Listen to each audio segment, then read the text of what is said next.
Students, in this video we will be going to discuss about CMOS inverters. So first of all, what is CMOS? CMOS means complementary MOSFET. That means it will be having a P MOSFET and N MOSFET. Okay.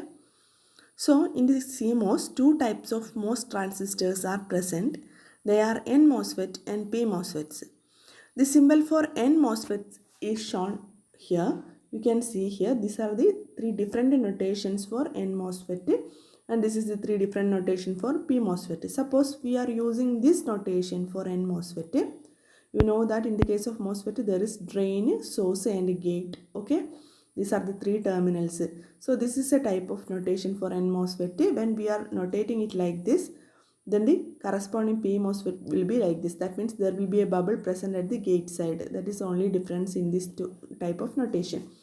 And second thing, whenever we are using an arrow mark at the source side for the N MOSFET, that is arrow mark pointing outside in the case of N MOSFET, then in this case for the P MOSFET, arrow mark will be pointing inside of inside. That means here arrow mark is situated at the source. Next, another notation is this one, that is there will be drain, gate, source and body, and arrow mark is indicated at the B terminal.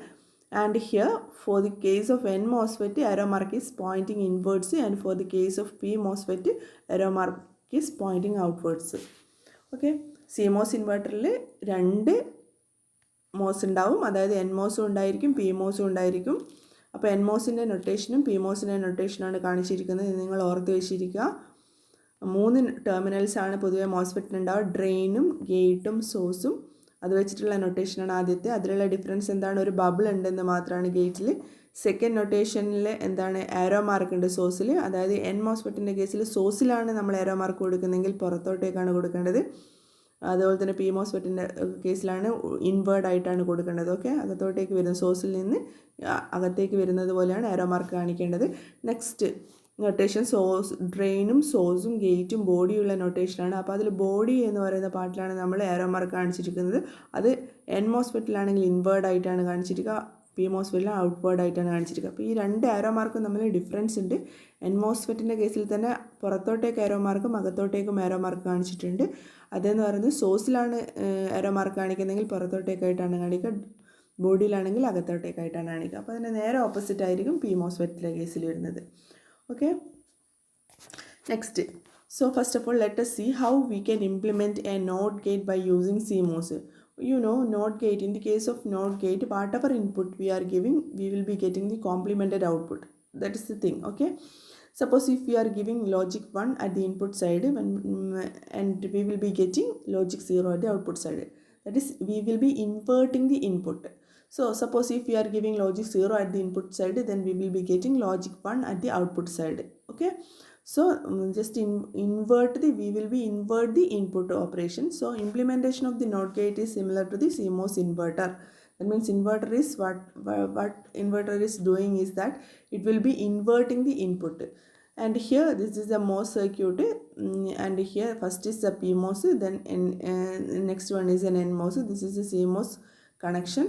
And here you can see source, gate and drain are marked here. Drain, gate, source. That means for taking the output, both we are taking the output from both by shorting the drain terminals of P MOSFET and N MOSFET. And here in the case of CMOS inverter, we will be giving input by shorting the gate of both the PMOS and NMOS. So remember this connection, and PMOS is directly connected to VDD and the ground terminal is connected to the source terminal of NMOS. Okay, so here for the understanding the concept, basic structure for the NMOS is drawn. In the case of NMOS, there is a P substrate and the diffusion drain and source regions are N regions. In the case of PMOS, there is an N substrate and the source and drain regions are P type. Okay, so let us see the operation. Whenever input is 1, A equal to 1, what will happen? Whenever input is equal to 1, so 1 will come to both gate and both of the gates of PMOS and NMOS. So you know the working of PMOS. What will happen to PMOS whenever a high voltage comes? whenever a high voltage is given to the gate of PMOS, then it will become off because it is a N region. So whenever a positive voltage is given to PMOS, it will become off. So PMOS will be off here. But what happened to NMOS? Whenever a high voltage is given to the gate of the NMOS, it is a P substrate.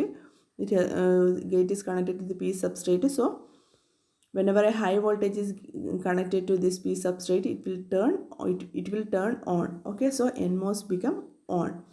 So whenever a logic 1 comes, NMOS become on and PMOS become off. C high voltage വരുന്ന കേസിലാണെങ്കിൽ PMOS of ആകും. ഗേറ്റിലാണ് നമ്മൾ input കൊടുക്കുന്നത്, NMOS on ആകും. On ആകുമ്പോൾ ഇതിൽ easy ആയിട്ട് conduct ചെയ്യാൻ കഴിയും. ഇത് ഓഫ് ആകുന്ന കേസിൽ ഇതിൽ കണ്ടക്ഷൻ നടക്കില്ല. അപ്പോൾ ഇവിടെ കൊടുത്തിരിക്കുന്ന VDD എന്ന് പറയുന്നത് കംപ്ലീറ്റ് ആയിട്ട് ഇതിനെക്രോസ് ഇത് വേഗം കണ്ടക്ട് ചെയ്യുന്നതുകൊണ്ട് ഇതിനെക്രോസ് വോൾട്ടേജ് ഡ്രോപ്പ് ഒന്നും ഉണ്ടാവില്ല അല്ലേ. അപ്പോൾ ഇതെന്താണ്, ഓഫാണ്. അപ്പോൾ ഈ VDD മൊത്തം ഇതിനെക്രോസ് ആയിട്ട് ഡ്രോപ്പ് ആവുകയാണ് ചെയ്യുന്നത് അല്ലേ. ഇതിൽ കണ്ടക്ഷൻ നടക്കുന്നില്ല. അപ്പോൾ എന്താവുമെന്ന് വെച്ചാൽ V out is equal to, V out എന്ന് പറയുന്നത് ഏതിന് അക്രോസുള്ള വോൾട്ടേജാണ്, NMOSന് അക്രോസുള്ള വോൾട്ടേജാണ് അല്ലേ. വി ഔട്ട് എന്ന് പറയുന്നത് ഡ്രെയിനിനും ഈ സോഴ്സിനും അക്രോസുള്ള വോൾട്ടേജാണ്. അപ്പോൾ വി ഔട്ട് എന്ന് പറയുന്നത് എന്തായിരിക്കും, NMOS പ്യൂർലി കണ്ടക്ട് ചെയ്യുന്നുണ്ട് അല്ലേ. അപ്പോൾ ഈ VDD NMOS കണ്ടിട്ട് ഇതിലൂടെ തന്നെ ഈസി ആയിട്ട് കറണ്ട് പോകും. അപ്പോൾ അതിന് അക്രോസ് വോൾട്ടേജ് ഡ്രോപ്പ് ഒന്നും ഉണ്ടാകില്ല. അപ്പോൾ വി ഔട്ട് എന്ന് പറയുന്നത് എന്തായിരിക്കും, 0 ആയിരിക്കും. സോ ഇൻപുട്ട് ഹൈ ആകുന്ന കേസിൽ നമുക്ക് കിട്ടുന്ന ഔട്ട്പുട്ട് എന്താണ്, ലോ ഔട്ട്പുട്ടാണ് കിട്ടുന്നത്. അതെങ്ങനെയാണ്, ഇൻപുട്ട് ഹൈ ആയിരിക്കുന്ന സമയത്ത് NMOS എന്ന് പറയുന്നത് ഓൺ ആകും, PMOS ഓഫ് ആകും അല്ലേ. അപ്പോൾ ഔട്ട്പുട്ട് എന്ന് പറയുന്നത് NMOSന് അക്രോസുള്ള വോൾട്ടേജ് ആണ്. അപ്പോൾ ഇത് ഓൺ ആയതുകൊണ്ട് ഇതിൽ ഈസിലി കറണ്ട് പോകും അല്ലേ. നമ്മൾ ഓൺ ആയിരിക്കുന്ന ഒരു സാധനം നമ്മൾ ഷോർട്ടായിട്ട് ആക്ട് ചെയ്യും, അത് ഈസി ആയിട്ട് കറണ്ട് പോകും. അപ്പോൾ അതിന് അക്രോസ് എന്തായിരിക്കും, വോൾട്ടേജ് ഡ്രോപ്പ് ഒന്നും ഉണ്ടാകില്ല. അപ്പോൾ വി ഔട്ട് എന്ന് പറയുന്നത് ഒന്നും ഉണ്ടാവില്ല അല്ലേ. വോൾട്ടേജ് ഡ്രോപ്പ് ഒന്നും ഉണ്ടാകാത്തതുകൊണ്ട് V out equal to 0 volt ആയിരിക്കും. അത് ഹൈ വോൾട്ടേജ് വരുമ്പോൾ അതിനെന്തായി മാറ്റി, ലോ വോൾട്ടേജ് ആക്കി മാറ്റി. അപ്പോൾ ഇൻവേർട്ട് ചെയ്തു അല്ലേ. Next, whenever input is 0, whenever A equal to 0, A 0 എന്ന് പറയുമ്പോൾ എന്താകും, ഗേറ്റിൽ 0 വരും, ഇവിടെയും 0 വരും. അപ്പോൾ PMOSൻ്റെ NMOSൻ്റെ സ്ട്രക്ചറിൽ ഗേറ്റിൽ 0 വരുന്ന സമയത്ത് PMOSനെ നമുക്ക് നോക്കാം. ഗേറ്റ് 0 ആകുന്ന സമയത്ത് PMOS എന്താവും, ഓൺ ആകും. PMOSൻ്റെ N സബ്സ്ട്രേറ്റ് ആണ്, അത് ഓൺ ആകും. അതേസമയം NMOSന് എന്താ സംഭവിക്കുന്നത്, 0 വരുന്ന സമയത്ത് അത് P സബ്സ്ട്രേറ്റ് ആണ്, അതെന്താവും, NMOSൻ്റെ കേസിൽ അത് ഓഫ് ആകും. അപ്പോൾ ഇൻപുട്ട് വോൾട്ടേജ് 0 ആകുന്ന സമയത്ത് PMOS ഓൺ ആകും, അതായത് ഇത് ഓൺ ആകും, ഇതെന്താവും, ഓഫ് ആകും. ഇത് ഓൺ ആകുമ്പോൾ ഇതിൽ ഈസിലി കറണ്ട് പോകും. പക്ഷേ ഇത് ഓഫ് ആയതുകൊണ്ട് ഇതിലൂടെ തന്നെ കറണ്ട് പോവില്ല.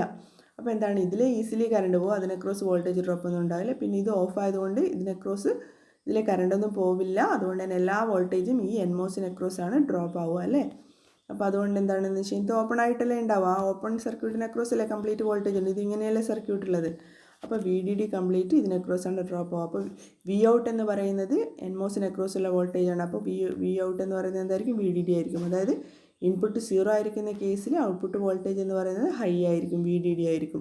എന്തുകൊണ്ട് അങ്ങനെ പറ്റുന്നത്, ഇൻപുട്ട് 0 ആകുന്ന കേസിൽ NMOS എന്താകുന്നു, ഓഫ് ആവുകയാണ് ചെയ്യുന്നത്, PMOS ഓൺ ആവുകയാണ് ചെയ്യുന്നത്. PMOS ഓൺ ആവുക എന്ന് പറയുമ്പോൾ അതൊരു ഷോർട്ടായിട്ട് ആക്ട് ചെയ്യും. അപ്പോൾ അതിലൂടെ തന്നെ കറണ്ട് ഈസിലി പോകും. അപ്പോൾ അതിനെക്കുറിച്ചുള്ള വോൾട്ടേജ് ഡ്രോപ്പും 0 ആയിരിക്കും. അതേസമയം ഈ NMOS ഓഫ് ആയിരിക്കുന്നത് കൊണ്ട് ഇതിലൂടെ തന്നെ കറണ്ടൊന്നും പോകില്ല. അതുകൊണ്ട് തന്നെ കംപ്ലീറ്റ് സോഴ്സ് വോൾട്ടേജ് എന്ന് പറയുന്നത് ഈ NMOSന് അക്രോസ് ഡ്രോപ്പ് ആവുകയാണ് ചെയ്യുന്നത്. അപ്പോൾ നമ്മൾ ഔട്ട്പുട്ട് എടുക്കുന്നത് ഈ NMOSന് അക്രോസ് ആണ് അല്ലേ. ഈ ഡ്രെയിൻ ടെർമിനലിനും ഗ്രൗണ്ടിന് അക്രോസ് ആണ് ഔട്ട്പുട്ട് എടുക്കുന്നത്. അതുകൊണ്ട് തന്നെ ഔട്ട്പുട്ട് എന്തായിരിക്കും, NMOSന് അക്രോസുള്ള വോൾട്ടേജ് ആയിരിക്കും. ആ NMOSന് അക്രോസുള്ള വോൾട്ടേജ് എന്ന് പറയുന്നത് ഹൈ വോൾട്ടേജ് ആണ്. ഓക്കെ, അപ്പോൾ ഇതാണ് CMOS ഇൻവെർട്ടറിൻ്റെ ബേസിക് ഓപ്പറേഷൻ എന്ന് പറയുന്നത്. സോ CMOS ഇൻവെർട്ടർ നമ്മൾ സ്റ്റഡി ചെയ്യാൻ വേണ്ടിയിട്ട് അതിന് ഒരു DC ക്യാരക്ടറിസ്റ്റിക്സ് പഠിക്കുന്നുണ്ട്. അത് നെക്സ്റ്റ് വീഡിയോയിൽ പറയാം. ഓക്കെ.